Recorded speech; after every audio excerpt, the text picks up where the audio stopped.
gonna be inevitable, which what? Like the answer to lesson group, that's really. Exactly right. Okay, good evening. Hope you're all doing well. Today we're learning Maseches Chullin Daf Kafches, and we're starting 3 lines from the top. We're right now in the middle of a sugya, and the sugya we're discussing is the Shita Rabbi Yehuda in the name of Rabbi Yitzchak ben Pinchas.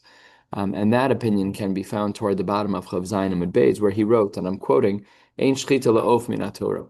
So this is something that we are debating, and we're trying to figure out if it's true. So right now we're on the top of Kav Ches Amud Aleph, 3 lines down, Tashma. Let's try and pressure test as to whether or not it's true that the din of Rabbi Yehuda in the name of Rabbi Yitzchak ben Pinchas is true that Ein shchitas of min haTorah. So says the Gemara, Tashma, 3 lines down. Malak besakin. Let's say that instead of doing malika, I used a knife. So that means I took a knife to the back of the neck of the animal. So you ruined the animal. Mitame begodim abeis habliya. That means that the animal is a nevela to some degree, and the person who consumes that animal, when they swallow that food, it makes all of the clothes on their body tame. So says the Gemara as follows. The amris, if you want to say, like the opinion of Rabbi Yehuda in the name of Rabbi Yitzchak ben Pinchas, that in shchita le'of min Torah, if that's what you want to say, that shchita by birds is really not required according to the Torah. So nehi nami, I could agree to chitavar le shidram umafrekes, that when you break the spine and when you break all the bones back there, havi latrefa, that I understand. But says the Gemara, tehani lo sakin l'tara midei nevela. But then it should be that there is no din of nevela, but that's not the case. So what does that show you? The fact is that you can be misnabel, that you can ruin this animal. How can that be? You cut it by the neck.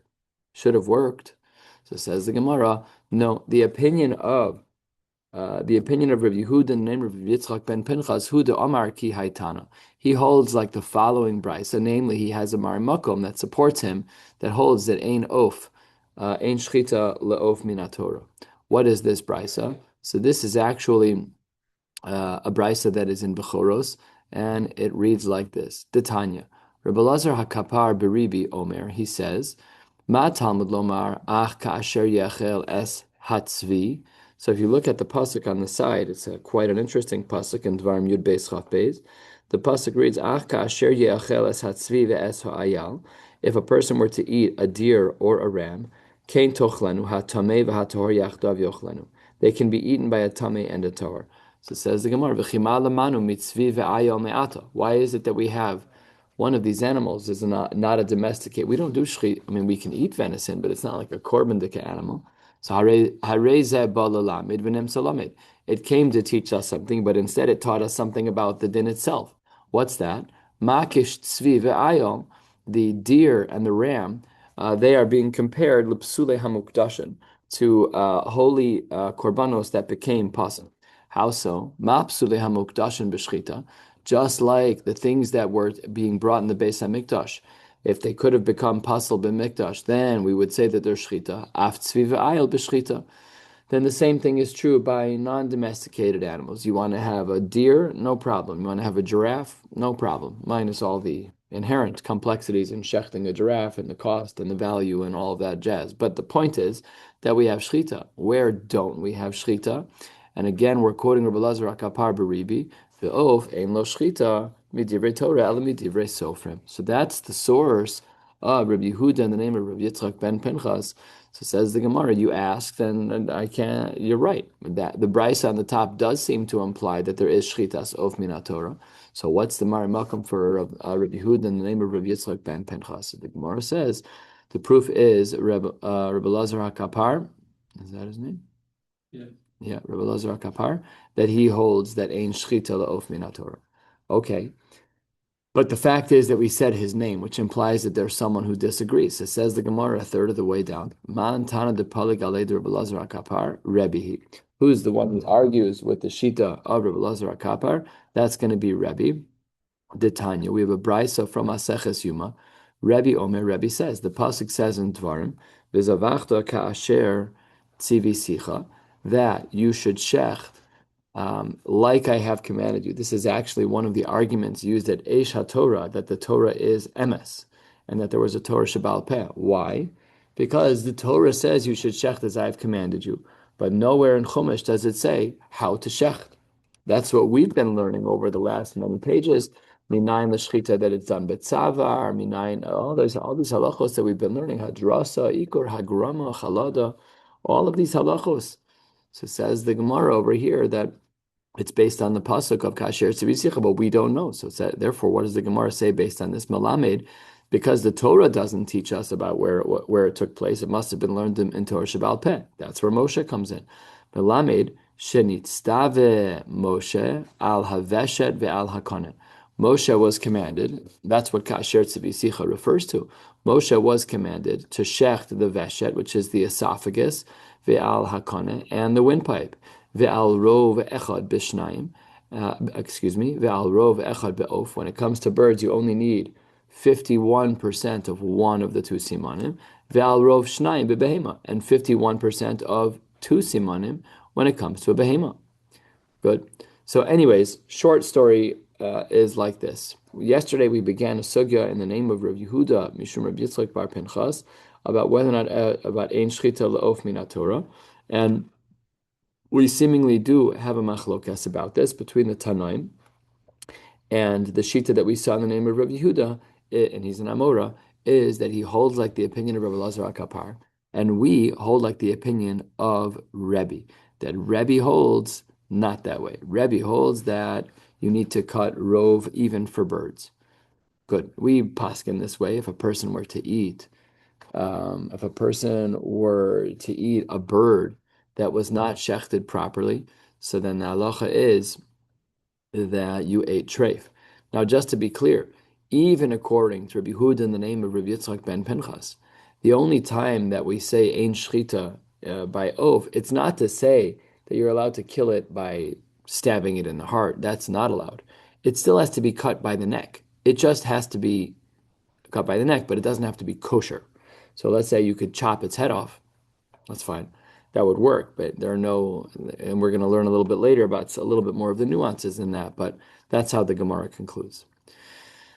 Now, we had just learned in this brisa of echad be'of, and we also learned it in our Mishnah at the open of the perek. If you look at the beginning of our perek, on the top of Chav Zayin and Aleph, that was what we said. Rov echad be'of and rov shnayin behema. So we're going to talk about rov echad be'of now. Itmar, we have a discussion in the Amoraim. We're a third of the way down on Kav Ches Amud Aleph. Rav Nachman says that when we're talking about doing shchita on a bird, it's o veshet o kana. It's either or.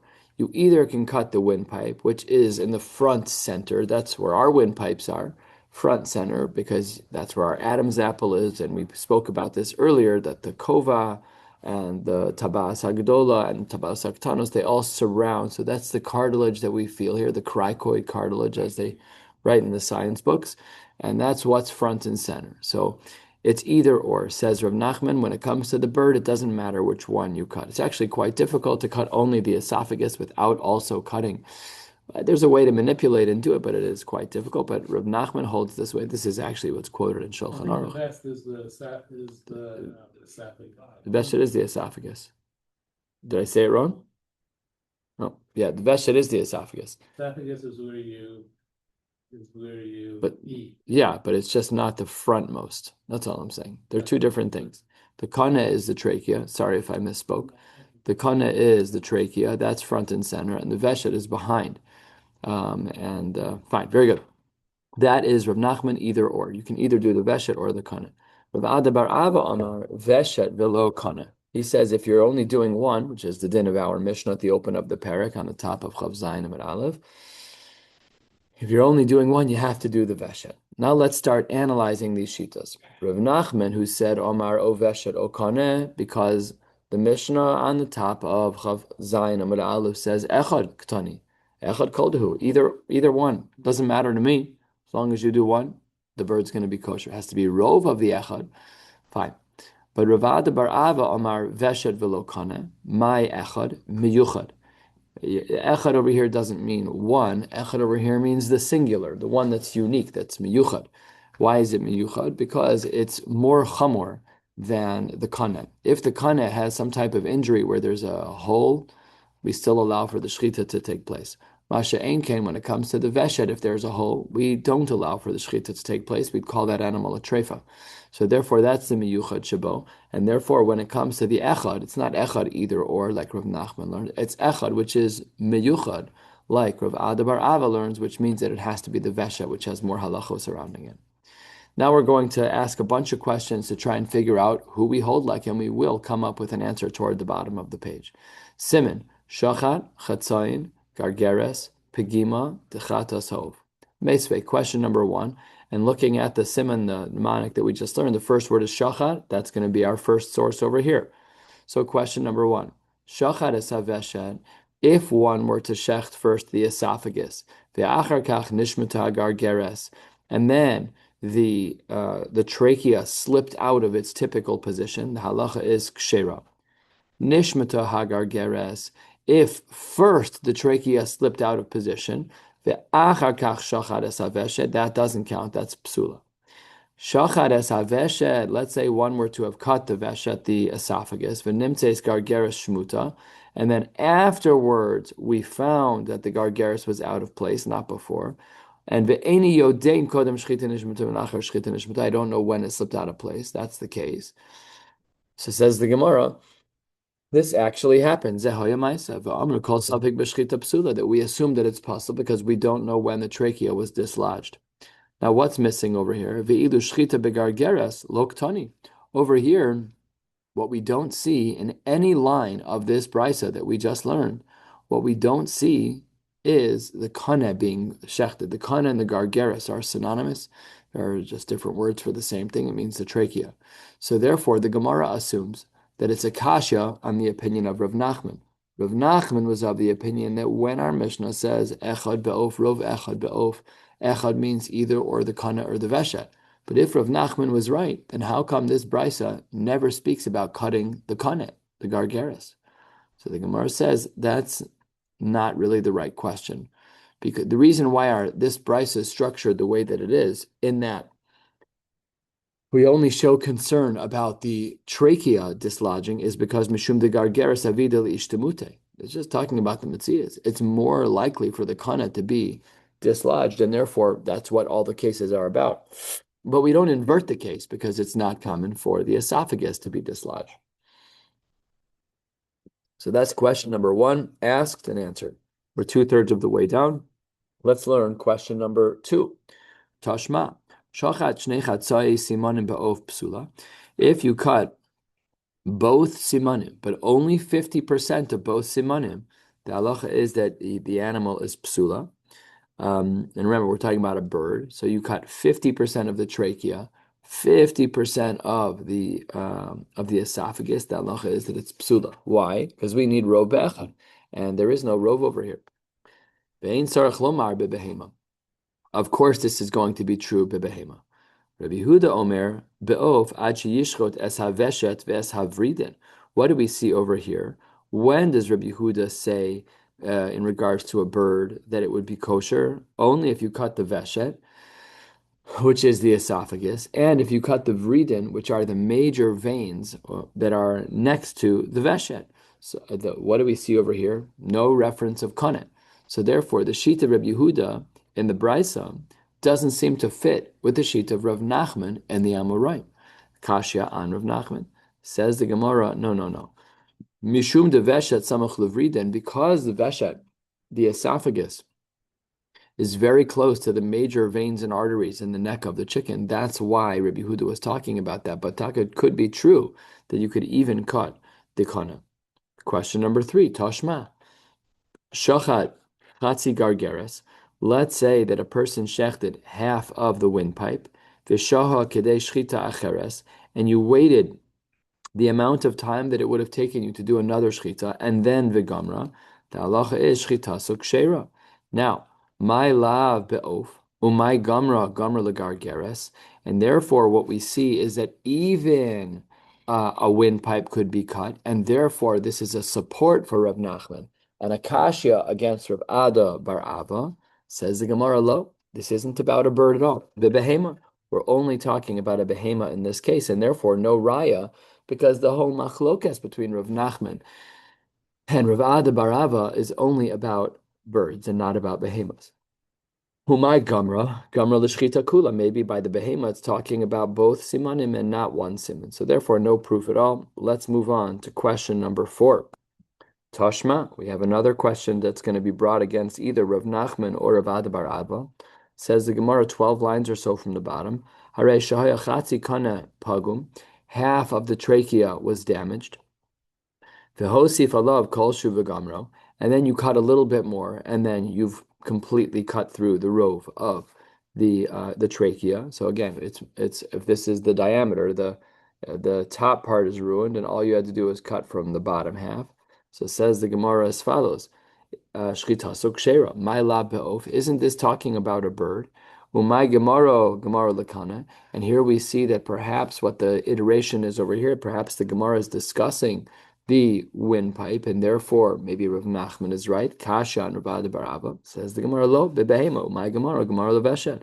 Maybe we were not talking about a bird. Maybe we were only talking about a behema, and when it says that you completed it, it means that you cut both of them, and therefore it's kosher. So again, no good mari makom to assume that we're going to support Rav Nachman in this case. Tashma, here the Gemara is going to get very strong, and it's going to reject one of the shitas. And if you look at the language in the brisa that we're about to learn, and this is a tosefta from this Masechta in Chullin, one of the things you'll see is very clearly why Rav Ada bar Ava is wrong. So Toshma, 10 lines from the bottom. Ketzad molken chata sa'of. How does one do malika by the chata sa'of? So the halacha is chotech shedro mafrekes below rov basar. First, you take your nail and you puncture and sever the spine without cutting most of the basar, because as we learned previously, cutting rov of the basar will make it an avela. Ad shemagia leveshet o lekana. Look what we see over here. Super clear that you can either cut the veshet or the kana. And then higia leveshet o lekana chotech siman echad. You cut only one of the simanim. Virov basar imo, and at that point you cut most of the flesh. And uve'ola shnaim, if we're talking about an olas ha'of and not a chatas ha'of, then by the olas ha'of we of course do require that both of the simanim should be cut. Oh, rov shnaim, or 51% of both by the ola. Fine. So therefore the Gemara says tiyufta de Rav Ada bar Ava tiyufta. We started this piece of Gemara starting halfway down at the 2 dots, hearing about a machlokas between Rav Nachman that allows cutting either the kana or the veshet for an oaf. Masha'in ken, according to Rav Ada bar Ava, it can only be the veshet and not just the kana. You can do both, but you can't. If you're only going to do one, it can't be the kana. It has to be the veshet. And now we just saw brisa from the Tosefta here that Rav Ada bar Ava is wrong, because the brisa here is extremely clear that in a case of malika, when the kohen does the malika and he doesn't remove rov of the basar, he just severs the spine with his nail. He then has a choice. Which of the simanim is he going to cut? And the brisa here is explicit. The Tosefta says he can do either one. So therefore, Rav Ada bar Ava, who said that we need to only do the veshet, is wrong. Must be that Rav Nachman is right. Tiyufta de Rav Ada bar Ava tiyufta. Then the Gemara asks a very weird question. My have'ala. What's the halacha? Who do we hold like? What do you mean, who do we hold like? We just said tiyufta de Rav Ada bar Ava tiyufta, which means we hold like Rav Nachman, that you can do either or in regards to the one siman of the oath. So says the Gemara, what do you mean? My have'ala kidika amris. We just learned this. So says the Gemara, it's really not so pashut, because the Tosefta that we learned about either or, that proved Rav Nachman that you can do either the kana or the veshet, that case was not a typical case of shchita. It was a malika case of shchita. So says the Gemara, 2 lines from the bottom. Dilma shiny hasam the ikar shedro mafrekes. There's a spine, there's so much to cut through. So because that's not a regular case of shchita, while I understand that in a case of malika, you can choose between the kana or the vashet, like Rav Nachman said, that's great, but it's not a normal case of shchita. And because it's not a case of normal shchita, but rather a case of malika, we want to know what would be the case in a normal case of shchita. Therefore, what then would be the halacha? Do we hold back to where we were, like Rav Nachman, that it's either the kana or the veshet, rove of the kana or the veshet for a bird to make it kosher, or do we hold like Rav Ada bar Ava that it's only the veshet? So the Gemara says as follows, Tashma, let's try and bring an answer to this question. Tehahu bar Avza, there was a small duck, a little duckling, Tehava Bei Rava, that was in the house of Rava.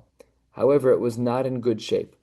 Asa, ki memasmes ku'e, or kav'e, dama. When it showed up, its neck was covered in blood. And Omar Rava, Heichi Navid, how are we supposed to look at this duck? How are we supposed to tell if the shechita is kosher? Turning to the top of Kaf Ches in the base, we'll be learning about 8 or 9 lines down, I should say 7 or 8 lines down on Kaf Ches and Aleph. So it says the Gemara, how should we analyze this duck? If nishchete the hadar nivdike, if I'm going to complete the shechita, I see it's bloody. If I'm going to complete the shechita and check it afterwards, well, that doesn't work because dilma b'makom nekev kashachit. Maybe if I cut without looking, then perhaps I will be cutting in a place where there's a hole in the veshet. If you want to say nivdika v'hadar nishchete, if you want to say I should check the veshet first, because remember, a kana that's pagum, you're allowed to shecht, but not a veshet. So if you want to say nivdika v'hadar nishcheta, maybe I should check the veshet first and then do the shchita. Well, there's a logistical problem with that. Ha'amar rabba veshet ein lo badika mibachutz el mimifnim. It doesn't work. Just practically, it doesn't work because while the animal is not yet shechted, we have no way of checking the veshet. The veshet is somewhat behind the kana. So without shechting the kana, we have no way of knowing. So therefore, we have no way of checking. So this was Rava's question. And we see this duck. We see that there's blood all over the neck. We just don't know what to do. We can't check it and we can't shecht it. You know, sometimes your kids will pipe up during a conversation and say something very wise. So that's what Rava's son did. I don't know that I could compare my children, much as I love them, to Rava's son. But the Gemara says as follows. Amar le Rabbi Yosef Berei. Rabbi Yosef, the son of Rava, said, Tati, I have an idea. For sure called his father Tati. So what did he say? Nivdike lekane. First, I'm going to check the kane, the windpipe, which is in front, the trachea. And then v'nishchete lekane, v'lichshere. And then I'm going to cut and sever in shchita the trachea. And then v'hadar lifkuha leveshet v'livdike. Then I can go and check the veshet because I need to get the trachea out of the way. So this was Rav Yosef's recommendation. And he said, this is a great way to do this. First, shech the kana, get it out of the way, and then you're good to go. Amar Rava, Rava is the proud father. His son just won the spelling bee. Chakim Yosef Bari, my son Yosef is so bright, but Trefos, when it comes to the halachos of Trefos, Kirab Yochanan. High compliment. Rava lived in the 4th century of Amoraim. Rav Yochanan was first, second. So there was probably a 50-year gap in age approximately. I don't know for sure, but assuming every generation was about 25 years, maybe a little 40, 45 years, it's possible that Rava knew Rav Yochanan. It's very possible that he knew him. Anyways, that's what the Gemara says as the recommendation. Now, what's interesting about this is what we draw from it, because if you'll recall our question, do we hold like Rav Nachman in typical shchita, where it's either or, you can do the kana or the veshet, or do we hold like Rav Ada bar Ava that you can only do the veshet? What was our case? Yosef Berei de Rava recommended we first check the kana, then we check the veshet and cut the veshet. Alma, what do we see from this story with Rava and his son Yosef and Yosef's recommendation? Echad de ka'amar ohai ohai. We see very clearly that it's either or. Therefore, even when it comes to typical shchita, not just by malika like the Tosefta from the bottom of Kaf Ches Aleph, but even in the case of regular shchita, we paskin like Rav Nachman that when it comes to a bird, it's rove of either siman, either the trachea or the esophagus. We had learned earlier that Rabbi Yehuda Omer ad she yishchot, that you needed to shech the veshet along with the vridim. That was what we see in the Mishnah at the open of the Parakan Chav Zayin Amud Aleph. I flipped back here, so the 3rd line of that page says, Rabbi Yehuda Omer Achi Yishchot Es Havridin. You have to also cut the primary veins that feed blood to the neck. So this is a little bit of a discussion. Is this part of Hilchos Shchita? Is there a secondary reason why it is that we are cutting the veins? So let's get into it. The Gemara says about 10, 12 lines down on Kaf Chesem and Beis at the two dots, Amar Rav Chizda, Lo Amar Rabbi Yehuda Ela Be'of. Only when it comes to birds do we have a din that we have to cut the major veins in the neck. Why? Because Hoel, since the typical way for them to cook a bird was vitzolehu, they would roast the bird, kulo, as a whole ke'echad, therefore they wanted to drain most of the blood.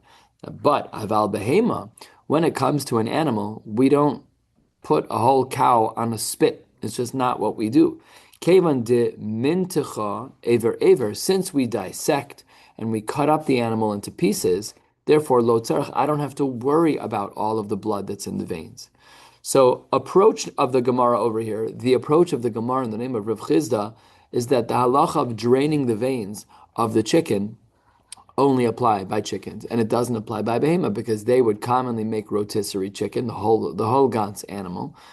We do that sometimes, but honestly, they drain the veins anyways. But that would be this din. Rav Chizda says that the din of Rabbi Yehuda is that we only have a requirement to drain the veins by an oath. So says the Gemara, Lememra, what that seems to imply is the time of Rabbi Yehuda mishum damhu. It seems over there that the concern of Rav Chizda and the reason why he says Rabbi Yehuda says you have to drain the veins of the birds is because you're cooking it in a rotisserie fashion, and what we're concerned about is that you might end up eating blood. But the Gemara says that's really not so pashut. V'hatnan, we have a Mishnah. Rabbi Yehuda Omer, ad she yishchot es havridin. That's the language of the Mishnah. If you look back on Chav Zayin Amud Aleph, where the Mishnah was quoted, it doesn't say ad she yachtoch, it doesn't say ad she yinakev, it just says ad she yishchot. What does that sound like? It sounds like the concern of the Mishnah on Rabbi Yehuda is not about achilas dam, but instead it sounds like the concern is about shchita. So the Gemara is picking up on this concern about the lashon of the Mishnah on Chav Zayin Amud Aleph. So the Gemara says you're 100% right to ask that question. However, and we're a quarter of the way down on Kaf Chesem and Beis Ema, what I'll tell you is that when it said ad yishchot, what it meant was ad she yinake ves havridim. It's not a din in Hilchos Shchita. Rav Chizda could still be right that the reason why we have to cut the vridin, the main veins in the neck, is in order to let them drain. Umay ad she yishchot. Why did the Mishnah use the language of ad she yishchot? Ad she yinkov b'shas shchita. Says the Gemara, is that the cutting of the vridim needs to be done during shchita. But it's not because the vridim are part of Hilchos Shchita. We have a side issue of eating dam. And because the way they typically cook chickens is whole, rotisserie style, without cleaning them out, we don't want to cook it that way because there will be so much blood in the animal, you'll end up eating blood. Toshma, says the Gemara, hold on one second. Vriden b'shchita divrei Rabbi Yehuda. This is another brisa, which is actually more complex, that says, I should say, it makes the case more complex, which is that when it comes to the vridim, those should be done b'shchita. Sounds like Rabbi Yehuda in this brisa is saying that they're specifically about Hilchos Shchita. Again, Kasha and Rav Chizda. Why, Rav Chizda, did you say that the cutting of the vridim has to do with blood? It seems to be that it's a din in Hilchos Shchita to cut the vridim. Says the Gemara, Ema, what really we should have said is vridin sarach lenakvan b'shas shchita divrei Rabbi Yehuda. Not that vridin have a din of Hilchos Shchita, but that they have to be done during the time of Hilchos Shchita. Toshma, let's analyze this still further, 1/3 of the way down. Amru lo the Rabbi Yehuda. They, the Chachamim, said to Rabbi Yehuda, Me'achar shelo huzkeru v'ridin ela lahotzi mehen dam. Now that we know that shchita, that puncturing and severing the veins is only to remove the blood, well, mali b'shchita, mali shelo b'shchita. I don't understand. They're pushing on Rabbi Yehuda. Rabbi Yehuda, I don't understand. If what you're saying is that we need to cut the veins because we don't want to eat dam, why does it have to be b'shas shchita? Do it an hour later. So the Gemara says, Michlal, what does that imply? it implies that the Chachamim understood the Rabbi Yehuda Savar b'shchita, that it has to happen only at that time. Well, if it has to only happen at that time, why? And this was their question. Hachi ka'amrele. This is what the Chachamim were saying to him. Mali lenakvan b'shashchita, mali lenakvan shelo b'shashchita. So there's this subtext to what's going on in the Brisa. Rabbi Yehuda said, and Rav Chizda qualified, we got to cut the vridin during shchita. The Chachamim say, why do you have to cut them during shchita? Cut them whenever you want. So says the Gemara, why is it, according to Rabbi Yehuda, that the shchitas havridin has to happen during shchita? Because who's savar b'shah shchita? Why does Rabbi Yehuda say that we need to shech the vridin b'shah shchita? Because asidam dechayim. We want the blood to exit the body while it's still warm.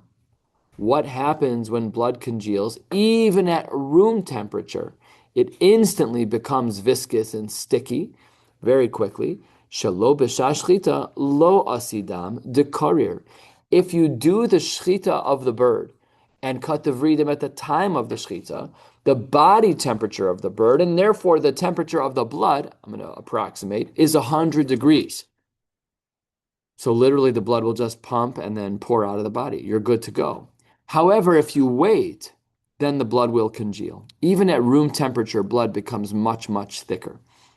And therefore, what Rabbi Yehuda was saying and Rav Chizda is teaching is that no, I don't need.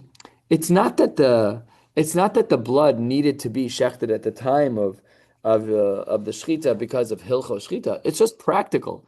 Blood that congeals can't be removed from the body. So we want to cut it at a time when the body's still warm. When is that? The shchita.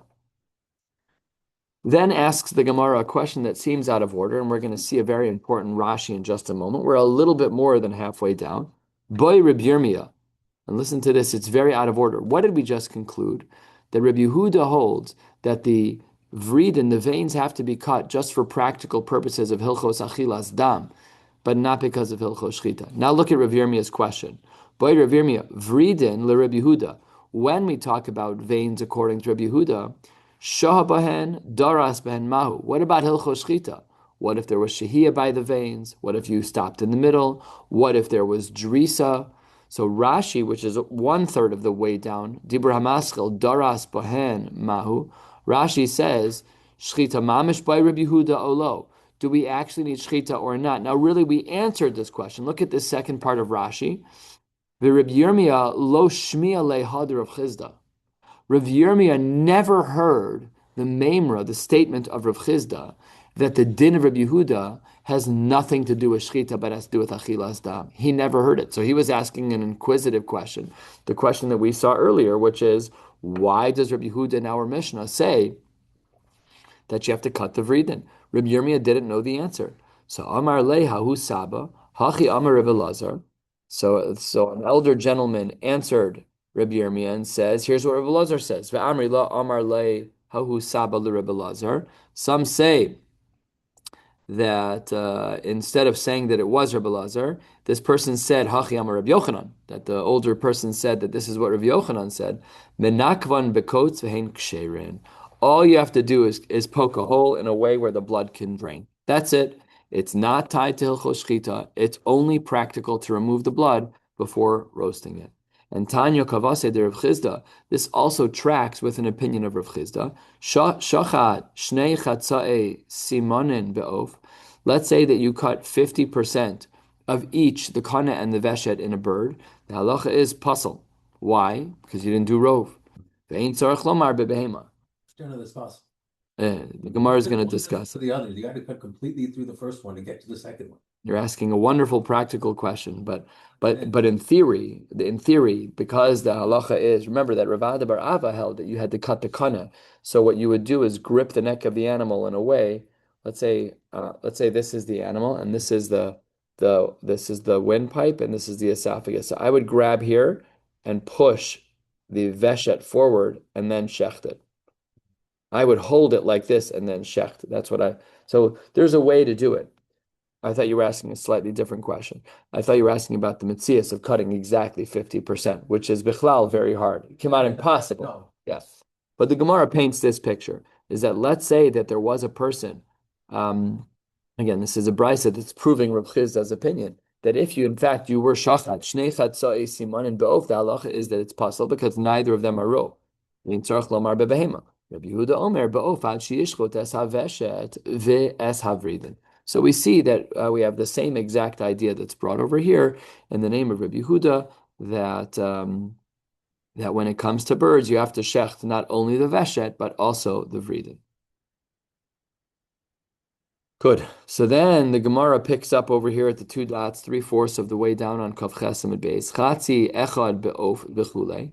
So now let's discuss that, and this is what the Mishnah says on the bottom of at the end of the Mishnah on Chav Zayin Amud Aleph, which is that it says Chatzi echad be'of ve'echad v'chetzi bebehema. If you cut half, 50% of one siman with a bird, or exactly 1.5 of a behema, the shchita so psula.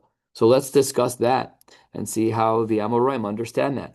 So it says the Gemara Chatzi echad be'ofechule itmar Rav Amar mechza al mechza. Let's say that you mamish cut 50% exactly. So we treat that kirov. We treat that like a majority. 50% tips the scales. You know, we have this when we were taught as little kids to do rounding. We were told that if you're going to round up, it's always when you see the number 5 or 0.5, right? So the Gemara says, mechza is rov. However, Rav Kahana Amar mechza al mechza eino rov. From a numerical perspective, it's not the majority. How do we view 50%? Is 50% considered to be rov because that's how we round? Or is 50% not considered rov because at the end of the day, it's not the majority? This is the discussion of the Amoraim. Let's explain each shita. Rav Amar mechza al mechza kirov, hachi Amar le Rachman le Moshe. This is what a Kadosh Baruch Hu said to Moshe. And listen to this language here. It's subtle and it's easy to miss. Lo teshayer ruba. Don't leave over a rov. So therefore, 50% is considered to be a rov because I didn't leave over a majority. I didn't cut in a way. I didn't leave over that much. So therefore, a 50-50 is considered a rov. Rav Kahana Amar, the opposite. Amar mechza al mechza eino kirov. 50-50 is not a rov. Last of the short lines on Kav Ches Amud Beis. Hachi Amar le Rachman le Moshe. Shachut ruba. It's not don't cut majority, it's cut the majority, which are exact opposite things. They sound similar, but they're not. That's how the Gemara holds of shchot ruba. That's what the machlokes is. So now what we're going to do is question this a little bit, just a couple more questions, and then we'll stop in Mirza Hashem at the top of the page. So Siman, Chatzi, Ktina, Gargeres, Pegima, first of the long lines, Tanan. We have a Mishnah that we learned already just a couple of blot ago. Chatzi echad be'of, ve'echad v'chetzi be'behema shchita so psula. This was our Mishnah at the open of the parak on Chav Zayin Amud Aleph. So the Gemara says that if I cut 50% of an oaf, and if I cut one siman fully and 50% of the second siman be'behema, the halacha is shchita so psula. Just put my comma in the wrong place there. The halacha is that the shchita is not kosher. Now, I amres mechza al mechza kirov. If you want to say like Rav, that 50-50 is considered rov, so then on my puzzle. What was the case of our Mishnah on Chav Zayin? The case of the Mishnah on Chav Zayin was that I did half of one siman, 50% exactly. So how can our Mishnah say that it's puzzle if Rav is right that 50% is rov? Why isn't it kosher? Says the Gemara, because on my puzzle, ha'avad le rov, you already did rov. So says the Gemara, you're right. You're right that that's the case, but the Mishnah is being machmir. Really, mida oraisa, Rav is right that 50% is sufficient. We round up, that's considered to be rov. However, the Mishnah was being machmir midrabanan. What does that mean? We were concerned that because it is so exceedingly difficult to cut exactly half, remember how much blood there is? I mean, chickens are small, we're not talking, but just even for that, it's messy, it's difficult to measure. Let's say you thought you did 50%, you really did 45%. So our Mishnah at the open of the Perek, where we say that mechza al mechza doesn't work, that is only true midrabanan. Dilma lo asil bad palga. Maybe you didn't do a good job of cutting 50%. Maybe you did 47%. So the Mishnah says, I'm unhappy with that. It needs to be a more significant majority. We'll see what that means on the top of Chav Tesmet. That was question and answer number one. We tried to disprove the Shita of Rav because our Mishnah said psula, even though it was Chatzi Siman. Why would that be the case if Rav holds that way? So the Gemara says because Rav was talking about Midoraisa and the Mishnah on Chav Zayin Amud Aleph was talking about Midorabanan. We need to be machmir, Dilmalo Asu the Nabad Palga, because you might have made a mistake and not cut half. Source number two, question number two, to pressure test this machlokas between Rav, who holds mechza is rov, and Rav Kahana, who holds mechza is not rov. Amar Rav Katina, Toshma. Chilku l'shnayim v'hein shavin. Let's say that I have something, this case is a case of pottery, and I split it in such a way that it's 50-50. The halacha is shnei and tmeim. They're both going to be considered tameh. Why? It's impossible to be 50-50. So says the Gemara, what does that imply? If it was in fact possible to be mitzamtzem, then tohorin. But amai tohorin. Why would it be tahor? Zil hacha ikaruba. Zil hacha ikaruba. We have a rov on both sides. If mechza al mechza is kirov like Rav, then we should be good to go.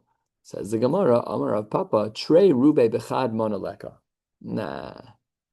He calls out an impossibility. Even if you can't have two rows when you can't have more than 100%, right? So if I have two rows, what does that sound like? 51 plus 51 is 102. That's impossible. Percent out of 100. So he holds that it's not possible. Question number 3, and this is going to be our last. Let's stop right here because I don't want to be late for Marv. So we'll pick up at the very, very bottom line of Kaf Chesam Beis. Emir Hashem on Shabbos, and we'll have a lot of ground to cover. We'll try to move quickly. We'll stop right here. Wishing you all a beautiful night. The third category of exact